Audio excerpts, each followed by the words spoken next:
All right, we are reading Matthew 5, verse 38. Eye for an eye. You have heard that it was said, eye for an eye and tooth for a tooth. But I tell you, do not resist an evil person. If anyone slaps you on the right cheek, turn to them the other cheek also. And if anyone wants to sue you and take your shirt, hand over your coat as well. If anyone forces you to go 1 mile, go with them 2 miles. Give to the one who asks you, and do not turn away from the one who wants to borrow from you. So this is a tough pill to swallow, because a lot of times we want to seek our own justice. We all have an opinion, and we all have what we think is right and wrong. But this is one of those moments when you got to let go and let God. God holds all the cards. All right. You don't want to try to be the one who adjudicates a sentence for someone without giving them the opportunity to get or receive grace from God. Basically, you don't want, you want to give them the same opportunity that God has given you.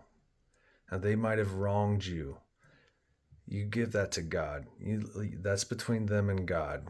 You get over it. You get on with it, because Jesus has done everything for you. There is nothing left for you to do. There is no reason why you should carry a grudge, no reason why you should carry any resentment. That's the devil. That's what the enemy wants. He wants that to fester and grow and spread like a cancer, because it doesn't just stop with one thing. It just keeps going. And you give it an inch, it'll take a yard. All right, before you know it, you will look around and there will be sin and anger and all these other emotions that aren't coming from God, and they'll be sprouting up all over the place, and you won't understand where it came from. But that's one of the devil's tricks. He just needs just the smallest opening, and he will turn your molehill into a mountain. The hardest thing to do, and this is why Jesus tells us to pick up our cross daily, is you have to let that feeling go. You got to give it to God. When someone does you wrong, as hard as it is, you have to forgive them. You do that because God has already forgiven you. I know that's extremely hard to do. It's much, much easier to say than what it is to actually do. But that's the same exact thing that Jesus did for you. Jesus already did that for you. Jesus already forgave you. He already knew what you were going to do. And the world's most perfect,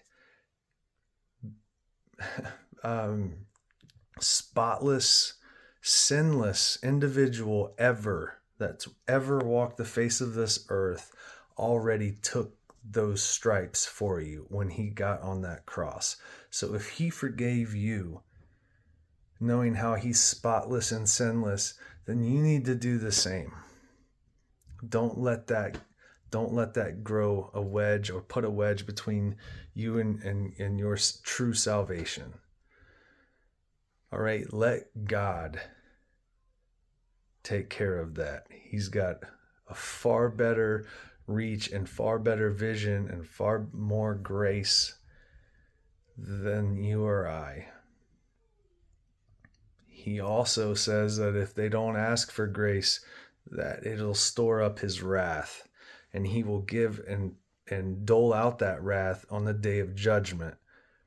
And nothing you could do could ever amount to the wrath that God would have stored up for that person, that individual. See, just trust me, just let it go. All right.